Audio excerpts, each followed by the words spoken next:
I'm here with my co-parent Emily, who used to be my husband John. We have two boys together. Bob's 14 and David's 9. And we're here because we've got some disagreements about parenting, and I'd like Emily to agree to a parenting agreement. All right. Well, how you doing, Emily? I'm fine, thank you. I can't be anybody other than who I am.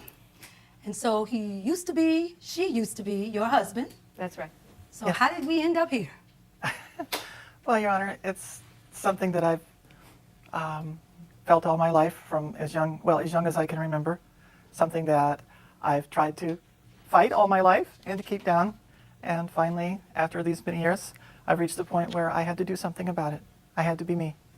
All right. So now I'm Emily. how long have you been Emily? I have been Emily for, well, actually, I think I've been Emily all my life, Your Honor, but I suppose legally it's been about 3 years.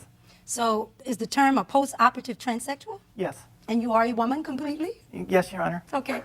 That's good. But how did you handle it? It's a long story, and it's actually been going on since the first I heard of it was in 2002.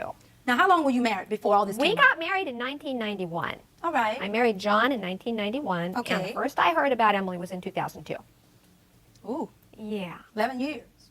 Did you feel like you had any inkling? Well, you kind of have to go back a little. You see, John and I started out, we had a really good relationship, but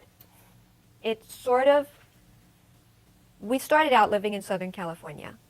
John was a pastor in the United Methodist Church. An ordained pastor? Yeah. Yes, Your Honor. Still I'm am. married to an ordained pastor. Interesting. Okay. John, It gets more and more interesting. it's a lot So of you were a stories. pastor's wife. We met the first day of seminary because I was actually in seminary myself as well. I'm a graduate of seminary too. No, I'm not a graduate of seminary because we only had enough money to get one person through. And I saw John Very in the pulpit, expensive. and I knew John would make a very effective and convincing pastor. Okay. And Now, John, when was the first sign, Wendy? Because I'm going to have to kind of keep I it know. going for you. Well, see, the first sign was in 2002. And You what I'm- never knew. Not a bit. And what I'm trying to say is that the reason things had frayed is because John's other heart's desire was to move to Indiana. So we moved to Indiana. The year after my son was born, in 1995, we moved to Indiana. And about a year later, I realized I hated Indiana. And All this time, you don't have any inkling none that he really wants to be a whatsoever. woman. There was no clothes, there was no talk, there was nothing. Okay, hold on. Hold it right there. Emily, Yes. now you're a pastor at that time, right? Well, still am, Your Honor. Just not appointed right now. You're still a pastor. Yes. Okay. All of this time, you're knowing that you were trapped in Yes. somebody else's body. You might say that, yes. Well, I don't know how to put it. You tell me. I'm just trying to, you know what we do as ministers? We kind of have empathy. Yes. So I'm trying to understand where you're coming from. I appreciate that, Your Honor. All right. You know, when you're young, Your Honor, you always feel like, oh, I can take care of this later on, or something, I've got lots of time, you know? And then it sort of got to the point where maybe I didn't have all that much time, and I needed to do it. Did you think when maybe you were having children that later on what effect it might have on the kids?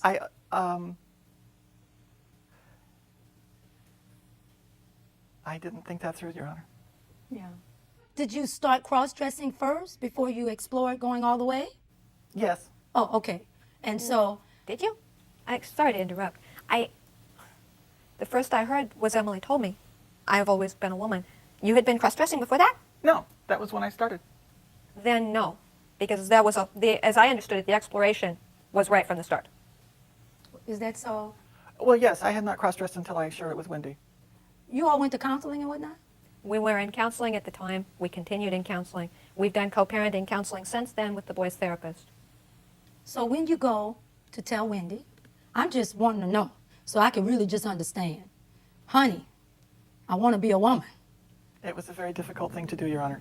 Wendy and I had had such a good friendship and relationship that she was the first person in my life that I felt that I could actually tell this to. Really? Yes. So you couldn't tell your parents. Are they still alive? Yeah, my father passed away, but I was able to tell him before he died. How did he take it? He was very accepting. It was lovely, Your Honor. Really? Yes, because he told me, he said, gosh, all these years I never knew I had a daughter. You are kidding me. No, and That is just wonderful. he passed away, oh gosh, a couple of years later, I think it was. And your mother never knew. No. All right. How did she take it? How did you take it, Wendy? Well, to tell you the truth, I was kind of relieved because that thing about the wonderful friendship and relationship is not exactly the truth. Okay. Tell me I- what's the truth. The truth is that I knew that we were going to split How'd you know that? because I hated Indiana, and I had been hating Indiana from 1996 till 2002, so 6 years. And every time I tried to talk to John about it, John would clam up and it would be like, "We're not going to move. There's no way. So I'm the never going to move back to intimacy California. level, No way." you all were intimate and all that. You got 2 kids. Yeah, we had 2 kids. But that doesn't mean anything because gay folks have kids. Yeah, well, I didn't think I was planning on splitting right away. My plan was that I would at least get the kids into school before, because I was a stay-at-home mom and I wanted to get the kids into school and I wanted to get myself earning my own living, and then I was planning on splitting. Oh, because Because you I- hated it there anyway. I knew So that we this were was gonna the thing split. that released you. Yeah, it was like, now you gave me an excuse. But you I weren't wasn't. sorry you were losing John? Well, it's like I said, our relationship had really started to shred by then. And there Okay. wasn't that much holding us together but the boys. And I was willing to do the honorable thing, and Yeah. stay and be a good parent for my kids and give them a 2-parent household. But it kind of got took out of my hands. So what's the current custody arrangement now?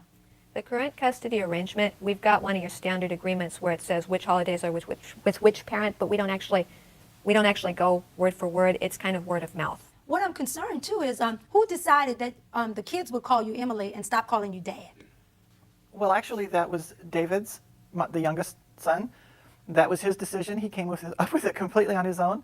As I understand it, the story behind it is that in his school class, this was last fall, they had to write a short story about things they had done with family. And he said that he had done something with Aunt Emily. And, Okay. And from then on, he has introduced me to his friends as Aunt Emily, and kids just say, fine. That's who they think I am. Would you like to be called Mom?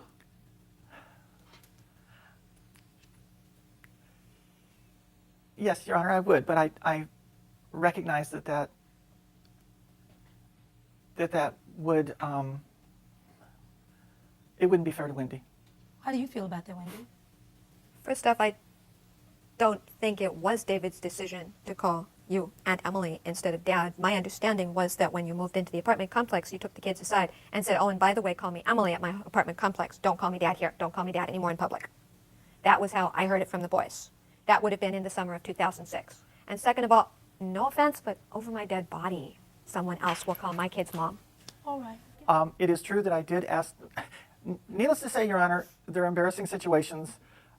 Sometimes it is embarrassing for them to speak very loudly in a public place and refer to me as Dad. Not because I'm ashamed of being their dad. I'm not. I'm proud to be their dad. It's just that a lot of people don't understand. The good side about being also a judge and an ordained minister, like you, is that I'm open to seeing people for who they really are. And everybody needs to be free, except as a judge, especially one in family court, it is about the best interest of the children. Wendy, when you said over my dead body, nobody's calling my children Mom, have you dealt with this? Have you come to terms with the fact that John is now Emily? I think that I'm trying to, but it's still pretty wrenching. Yeah. I knew John for a long time. I know. And John mattered a lot to me. You miss John? Yeah. Yeah. So I suspect what's going on, Emily, is we're here with a parenting agreement because you're trying to make up for all of this that's happened. What you think? I think there's a good chance that that's a large part of it, yes. I think so. What we've talked about, yes, All right. as the problems. Then you need to heal, honey. All you could be was who you are. I couldn't imagine being trapped in anybody else other than me. Do you know what I mean? Yes. You know, I do goofy things sometimes, and I'm not always perfect, and I've made some incredible mistakes in my life that brought me here. But one thing I can promise you, I received peace of mind when I stopped having regrets about who I am. And so you've got to come to terms with that. But what I would like for you to do is be super duper understanding that you've put them through a lot. Yes. Especially if Wendy said she was even willing to stay with you. You're looking surprised. Did I misinterpret that? Well, I said I tried. For how long? All of it, 2 days? Not long. Not long, Your Honor. How long? Well, did you pull out the heels right away or what? No. Yeah. Let's just relax about it. Because let me tell you something. I make jokes. You know I love you, Emily. But I want to be able to make my joke when I want to make it. And so, how long before you actually, from the time you told her to, you started dressing and putting your makeup on and everything? I'd say about a month. Ooh. So it lasted about a month. No, it took me maybe 3 months before I realized there was no way I could live with him. I can't do it. Okay. You still like women? Or you like men? Yes, Your Honor, I like men. Okay, because you're a woman. So tell me some of the stuff that Emily is doing. And Emily, I don't know about that name thing. And I don't know how it would have worked out calling you Dad. But I just think, because do you know I read some stuff that the older son, and who's the older one? Bob. Bob, uh-huh. Is letting He's acting like the father. Yes. Big problem. All these red flags started going off for me because that's not his role. He's being cheated out of his childhood. So not to dump and give you any more else to feel guilty about. But you see how we have some dynamics here that are problematic. Tell me some of the stuff that's happening that you want to see corrected. Okay. Bob is acting an awful lot like the dad. For instance, we were at lunch today. Before we came over here, Emily and I took Bob and David over to get some bagels. And you went together? We went together because Emily's got a car down here. Okay. I don't. So we were able to get away from the hotel that way. But David picked up his drink, and Bob immediately reaches over. David, put your drink down. You're holding it wrong. You're going to spill it all over yourself. Be careful. And I say, Bob, look, it's two grown-ups. You don't have to do that. You know why he's doing it though, Wendy? Yeah, That's the part that broke my heart. I know. Or There's no dad, so he's filling in the gap. He sees himself as the protector. Like last spring, I was working full time, and so I wasn't always around to keep an eye on him when he was using his computer. And he somehow got hold of his dad's social security number because Emily was out of work and talking a lot about her financial problems. Bob got hold of his dad's social security number and sent off for a credit card to help out with the finances.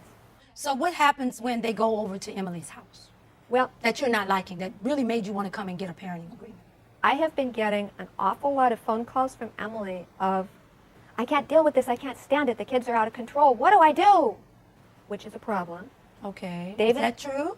Well, I wouldn't say an awful lot. She has received some, yes, when I reached the end of my rope. Okay. When you were John, did you take an active role in them, with them? Not too much, right? Because the friends didn't even know you. Oh, when I was John and we were married? Right.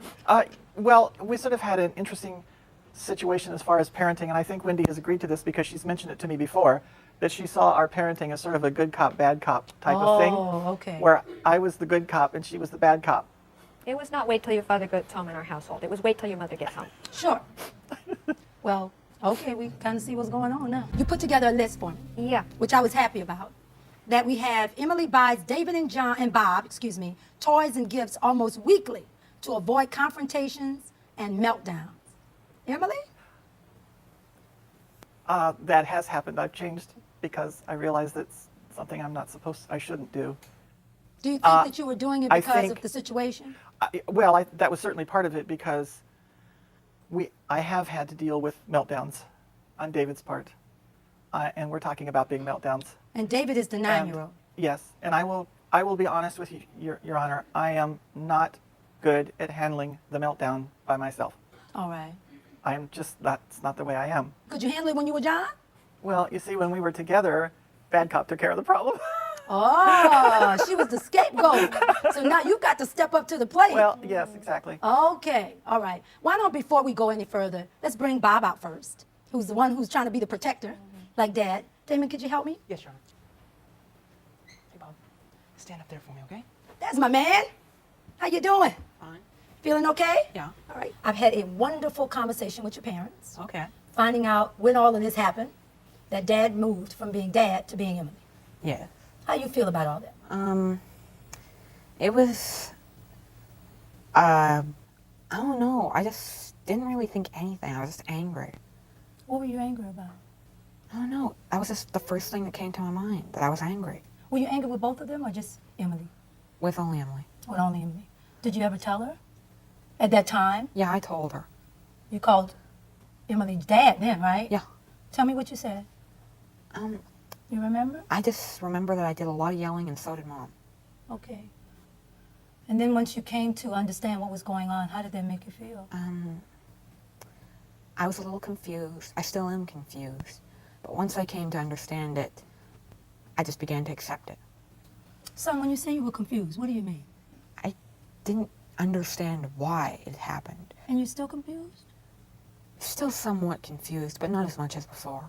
What do you want to know? Really, all I want to know is why she wanted to do it. I mean, I know she wanted to do it, and I guess I've got the bare bones of understanding, but I want to know really more why she wanted to. You want to ask her? Or you want me to? You can. Emily? Well, Bob, it's pretty hard to explain because it's something that I've felt since I was far younger than you are. And it's true that I kept it a secret for a long time. But when I was your age, I felt that way. And I think the reason why is because I reached a time in my life when I had to make a decision and a choice, and I honestly thought that I could do it and still remain your father and still love you and you love me. I think, I thought so. I certainly didn't do it thinking that I would hurt you or anything like that, because I think the world of you. And you know that, don't you? I hope. Mr. Hill, Yes. what effect is this having on you? Just made everyone more tense. It just like changed it. So what once was like peace now has an underlying sensation of anything could happen, anything could change, everything could be ruined at any moment. I think of her as being a little selfish for doing it. I know it wasn't her fault. She didn't know it would happen, but I still think that. Bob, It shook you. I'm sorry, Your Honor, I didn't mean That's to all not. right. You know I'm always there for you. You know that. I think you found that, right? Yeah. As close as the cell phone if I'm not with you. Always. Emily, you know what he's saying? You shook the very core Yes, of what he thought he could count on. I understand. Do you think you're in a freakish situation? You ever No. think like that? I think that if it happened, it happened, and since anything can happen, nothing should be considered freakish. Very good, young man. You feel better saying all this? Yes. That's what we want, is for you to feel better. I am concerned, though, that you're starting to take the role of being dad. I know. I know. Why you Everyone. doing it? I guess that since now there is no dad, me being the oldest male in the house, I've decided that I should take the role. Oh, sweetheart. Look at Judge. You're not the daddy. You're the 14-year-old son. I know. Yeah. It's way too much for me, and yet I know. I taught myself to do it. I know. It's your only way of coping. You know what I'm saying? Yeah. What you just heard, what you told me, is way too much for me. I agree. I don't think that's your role. You're 14 years old. What do 14-year-old boys do? You like girls? Yeah. Got a girlfriend? No. You gonna get one? I hope. You gotta go out with girls. You gotta go with your friends to the movies. You gotta play video games. You don't have time to be dad. You don't need to take that on. I give you permission to quit the job. All right? Let's acknowledge it's tough. Yeah. Let's acknowledge you were angry, Yes. that we think Emily was being selfish, All right. and that it wasn't fair. Yes. And you don't need to be the daddy because you don't want to be the daddy. You're right. And I think you need to talk about it more. So I think you probably need to go back into some counseling. Did it work at all? You think it'll help if you go? Yeah. Yeah, I think you ought to go. Okay. And talk to somebody like you're talking to me. 'Kay. And you be honest. All right. And then you go out and get yourself a girlfriend. Okay. And go to the movies. Okay. And have a good time. Okay. And smile like you're doing now. How about that? All right. All right, sweetie. You promise? Yeah. All right. I mean, what a young man. Now we're going to hear from David, the 9-year-old. Okay? Mr. Colorful David. Yes, colorful. All right? That is I funny asked him as about well. himself. He told me he was a little hyper. I asked him, was he ADD? He said, not that I know of. So let's bring him out. You want to step up there for me? There he is.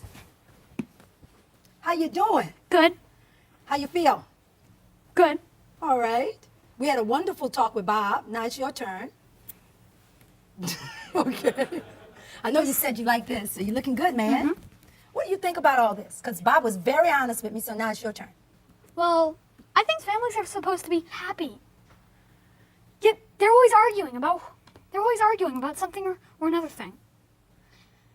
And they don't bother to think. What do our children think? They're setting a bad example for us. So how does that make you feel? The truth now. Actually, the truth makes me feel kind of sad. Did you tell him? No, actually, I was too scared to. You were? Yeah. Did you tell anybody? I told Bob. Your brother? Mhm. Did you go to counseling?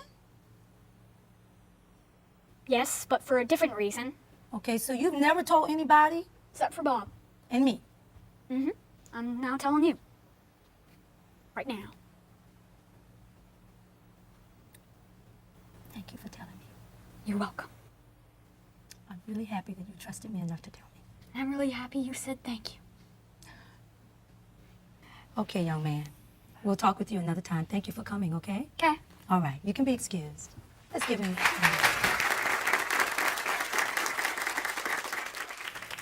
9 years old.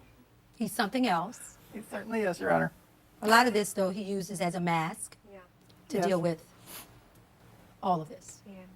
And even in the midst of what seems very peculiar, I still believe that you can get a family from this. Yes, Your Honor. I believe it. So, Emily, let me share. It's time to woman up, if I can say that to you. Yes, you may, Your Honor. Which means that you can't pick up the phone and call Wendy because now you're a co-parent.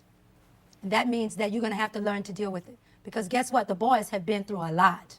But you can't make up for all of this. And I won't even call it a mess. I'll just say the circumstances we find ourselves in by trying to buy them things. You all have got to come together as a team. At 14 years old, Bob has shared, I don't want this. I'm the dad because I feel like I have to be. You all are no different at its very core than any other divorced parent. That's true. It's easy for people to step back and say, because you're transsexual, post-operative transsexual, that that's what it is. But at its very level, on many levels, this is the same thing. There's a lot of anger. There has to be some forgiveness. Emily trying to move on and get her a man. Wendy, you got to go and get you somebody so that we can have some healing going on. There's a lot of guilt and a lot of shame in this whole situation. But constantly, all I see when I look at the agreement is a lot of indulgence for what has happened. But what we have to do before we can even get to the parenting agreement is we've got to get some counseling. I think that's where we need to start, because the counselor then can kind of help you with the parenting agreement. So I'm going to create a parenting agreement, but it's going to be that we have some mandatory counseling, because we've got to bring this family back for them. Wendy, you needed to, because you've been through a lot. I know you got counseling in making your transition. Yes. But I want you to have understanding like you never have. You have to get a second job, honey, to help pay for this therapy. Not saying it's all your fault, because it's not about fault. It is what it is. You loved John, and I know in your deepest heart you would not want John living a life of a lie, which is what was happening. You deserve better as the wife, and it's not too late for you, because you're a wonderful lady, to be able to go on and find love again. But we have to have healing in this family for the children. Bob is he dissociates. Can't you see? Yeah. Behind all of that is a lot of pain that has never been dealt with. And so you get to say, and if you can't say, you go get you somebody where you can say. Because I can tell you, in my heart of hearts, I am so glad that you came to me. I am so glad that I was the one to help get you all on the right road. I woke up this morning, maybe this is the reason why I became a judge. Of all the cases I have had, it is to get these kids right back where they need to be, because we got to get them right, okay? So